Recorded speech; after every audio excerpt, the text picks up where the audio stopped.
Delhi, Greece. 480 B.C. A king climbs the steps to the oracle alone. His name is Leonidas. He is 60 years old, music king of Sparta, and he has come to ask one question. What will happen when Persia arrives? The oracle gives him its answer. Either Sparta falls or a Spartan king dies. Music, he walks back down the steps. He doesn't tell the council what he heard. He doesn't ask for more time. He goes home, calls his officers, and begins selecting 300 men for the march north. He does not choose the strongest. He does not choose the fastest. Music, he chooses men who already have living sons. Every man music he picks has a child who will carry his name forward. Every man he picks understands without being told what that selection means. He is not assembling a fighting force.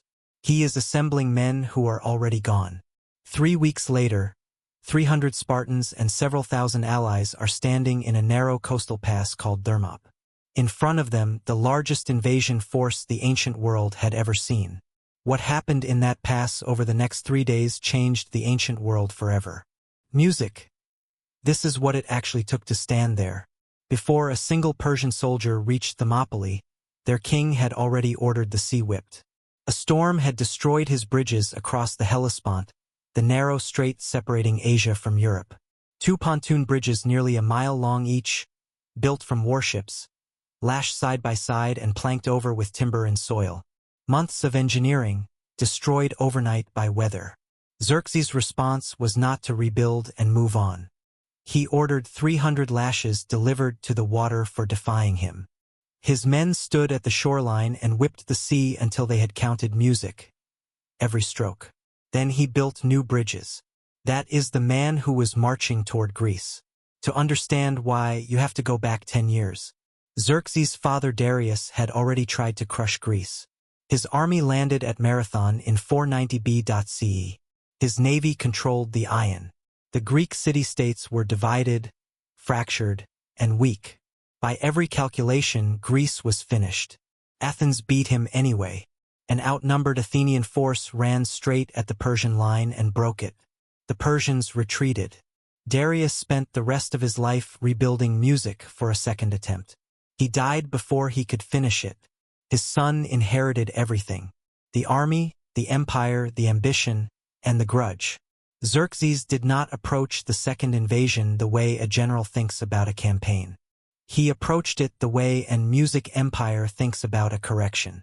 He dug a canal through a peninsula to save his fleet weeks of sailing. He built supply depots across music 2 countries. He assembled forces from 46 nations. Soldiers who didn't share a language, didn't share music, a god, didn't share anything except the direction they were marching. Modern scholars estimate music, the army, between 120,000 and 300,000 men. Even at the lowest estimate, Greece had never faced anything close to it. One kingdom after another sent their submission and stepped aside. The road to Greece was opening itself.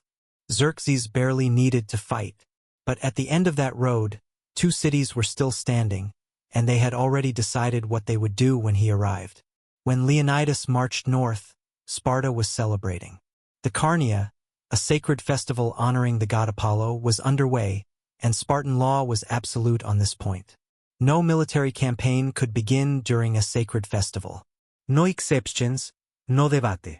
That same law had already cost Greece once. 10 years earlier, when the Athenians sent runners begging Sparta for help at Marathon, the Spartans had said yes and then looked at the calendar. The Carnia was running. They waited. By the time they arrived, the battle was over. Athens had won it alone. Now the same festival was running again. And this time the enemy wasn't landing on a beach 2 days' march away. They were crossing a continent. The Ephors, Sparta's ruling council, faced a problem with no clean answer. The full army could not march. The law did not bend. But if they waited for the festival to end, music, the pass would already be taken. They gave Leonidas a compromise. Not a mobilization, a forward force. Take the royal bodyguard, 300 men. March north immediately. Reach them. Hold the pass. By time for the festival to end, music, and the full Spartan army to follow. It was a political solution to a military crisis.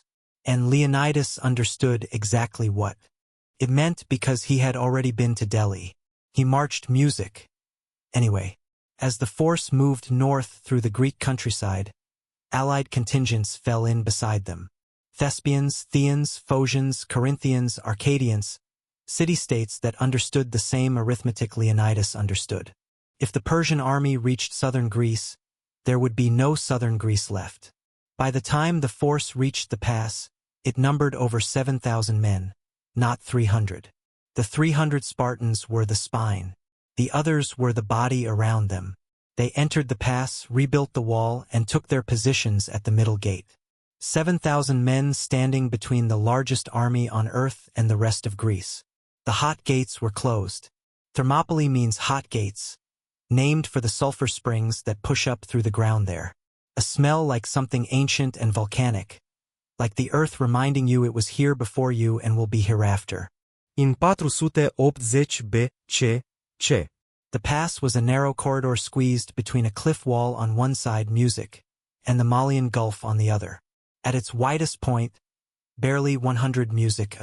At the middle gate, where Leonidas planted his line, almost nothing. Think carefully about what that music does to an army of hundreds of thousands. Numbers only help you if you can put them on the field. In that corridor, you could fit roughly 50 men across. That was it. The rest of the army, tens of thousands deep, stood behind them, waiting, useless. Xerxes' cavalry had no room to charge. His archers couldn't volley into a line pressed chest to chest with their own men. The sheer mass that had made every other nation kneel, neutralized completely by a strip of rock and water. Leonidas had not stumbled into this position. He had chosen it precisely. He also knew about the mountain path above the pass, the Anapi Trail, a route through the hills that bypassed the Greek position entirely. Local people had music, told him it existed. He posted 1,000 Phocian soldiers on the heights to guard it, then turned his attention to the front. For 4 days after arriving, Xerxes did nothing. He sent a scout first. The Persian rider circled the Greek camp, observed, and rode music back unharmed. His report confused the great king. The Spartans weren't drilling. They weren't sharpening weapons, music, or building defenses. They were combing their hair, stretching, moving without urgency as if nothing of consequence was approaching. Xerxes summoned Demaratus, an exiled Spartan king traveling with the Persian court, and asked what music it meant. Demaratus looked him in the eye. When Spartans dress their hair, he said, they are preparing to risk their lives. Xerxes laughed. He sent an envoy with terms. Lay down your arms. Keep your lives. Leonidas sent back 2 words. Molin Lee, come and take them. Xerxes waited for more days after the reply. He still believed they would come to their senses. That at some point a man would look at what was masked on the other side of that pass and simply walk away. The Greeks didn't move. On the 5th day he attacked. He sent the Mess and Scythians first, 10,000 men. The orders were almost insulting. Take them prisoner. Bring them before the king alive. The Greek phalanx met them at the narrowest point. Picture what the Persian soldiers saw when they entered that corridor. A wall of shields overlapping edge to edge, sealing the passage completely. 8 feet spears angled forward in staggered rows. The front rank covered by the shields of the men directly behind them. So the men doing the killing were simultaneously protected by the men who weren't. The Persian line hit the Greek shields and stopped completely like water hitting stone. The front rank stepped back, not retreating, rotating. Fresh legs and fresh arms moved forward to replace them. There was no chaos in the Greek line, no shouting, no breaking of formation. It moved like a single organism, precise, cold, and without hesitation. The mess broke. Xerxes sent more troops. Same result. He looked at his losses and made his next call. The immortals, 10,000 of Persia's finest professional soldiers. Their name came from their system. When one fell, another immediately filled his place. The number never dropped. The force never shrank. On paper, they were unkillable. They had never failed. They entered the pass expecting to end it in minutes. The phalanx rotated. The spears held. The line didn't move. The immortals fell back. For 2 full days, the greatest army the ancient world had ever assembled broke itself against a few hundred meters of Greek bronze. Xerxes reportedly stood up from his throne 3 times while watching, not in triumph, in horror. His mass was useless. His cavalry was useless. His elite were bleeding in a corridor they couldn't widen. Everything that had made him the most powerful man on earth meant nothing inside that pass. Nothing worked. Xerxes had the largest army ever assembled music, and still couldn't break through. What would you have done in his position? Let me know in the comments below. On the second night, a man walked into the Persian camp. His name was Ephaltes of Trays, a local music man, a Greek, someone who had grown up in the hills above the mop and knew every path through them, the way you know the streets around your own home. He came to Xerxes with an offer. He knew a way through the Enopa Trail, a path curving high above the pass through the mountains, bypassing the Greek wall entirely, coming out directly behind Leonidas' position. No Persian scout had found it. No amount of force at the front would have revealed it. Only someone who had walked it knew it existed. His motive was not ideology, not vengeance, not patriotism for Persia. He wanted the reward money. The Greeks' music remembered him. They placed a bounty on his head. He spent the rest of his life in exile, hunted across the region he had betrayed. He was eventually killed, not by a patriot seeking justice, but by a man with a personal music grudge over an unrelated dispute. The Spartans honored the killer anyway. His name, Ephialus, entered the language as something people still use today when they wake up gripped music by something dark and formless in the night. Xerxes' music sent the immortals up the path that night. Thousands of soldiers moving through mountain terrain in darkness, guided by a traitor. At dawn, music, the 1,000 Phocians guarding the heights heard something. Not voices, not footsteps. The sound of music, oak leaves being crushed underfoot. The immortals emerged from the Trian. Both sides froze for a moment. Music. Then the Persians loosed arrows. Not to destroy the Phocians, but to push through them. The Phocians pulled back to higher ground. The Persians walked past without stopping. The path was open. Leonidas received the news music before sunrise. He called a council. Most of the allied contingents were ordered to withdraw music or chose to on their own. Over 4,000 men left the pass. They would fight again at Plataea. Their lives still had use. The 300 Spartans stayed. 700 Thespians refused to leave. Their city was directly music in Xerxes' path. If the south fell, Thespi burned regardless. They had no home left to march music back to. They chose to die here in a moment the world would remember rather than later in one it wouldn't. Around 2,000 men total. They knew exactly what morning would bring. At dawn, Xerxes made his offerings to the gods. He waited for the immortals to descend from the mountain and close the trap from behind. Then he ordered the full advance from the front. 2 forces moving toward the same position from opposite directions. No way out. Leonidas made one final decision. Instead of pulling his men behind the wall and waiting to be surrounded, he moved them forward into the wider section of the pass. All of them advancing, not holding, attacking. If they were going to die, they would die killing as many Persians as possible. They would not crouch in a corner and wait for the end. They would run at the empire with everything they had left.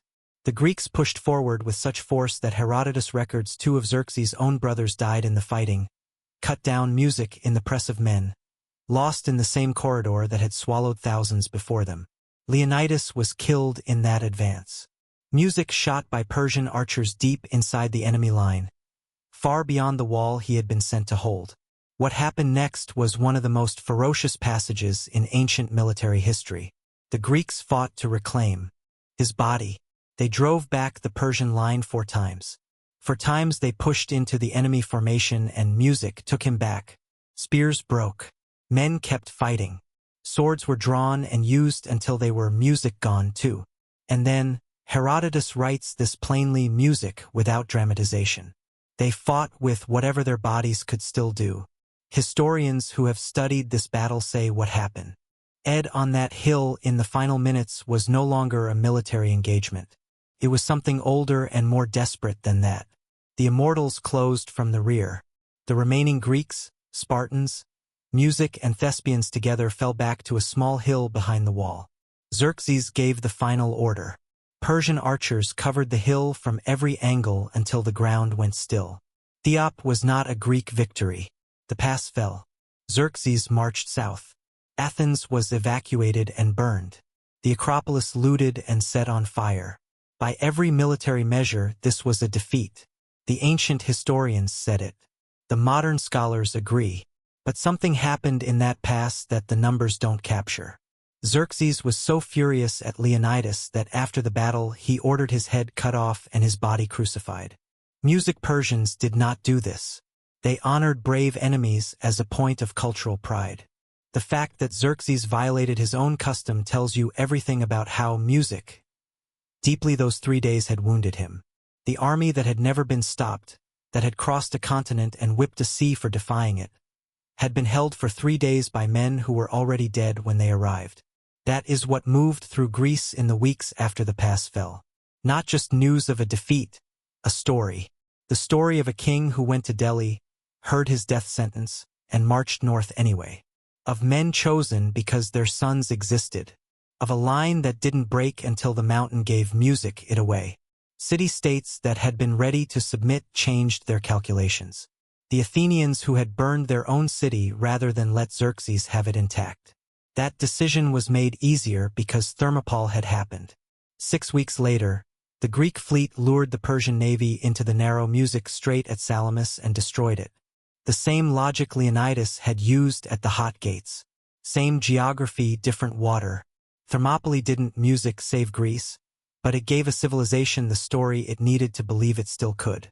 The inscription placed on that music hill by the poet Simon within years of the battle said it plainly. Go tell the Spartans, stranger passing by, that here, obedient to their laws, music we lie. 25 centuries later, those words are still on that stone. The empire that put them there is gone. Leonidas walked out of Delphi knowing he would not come back. He chose men whose sons were already born. He marched north. He died in the enemy line, past the wall he had been sent to defend. The story outlasted music him. It outlasted Xerxes. It outlasted the empire that burned Athens. The inscription on that hill music is still there. If this is the kind of history you want more of, subscribe to Music Worlds before us and watch this next. We'll see you in the next one.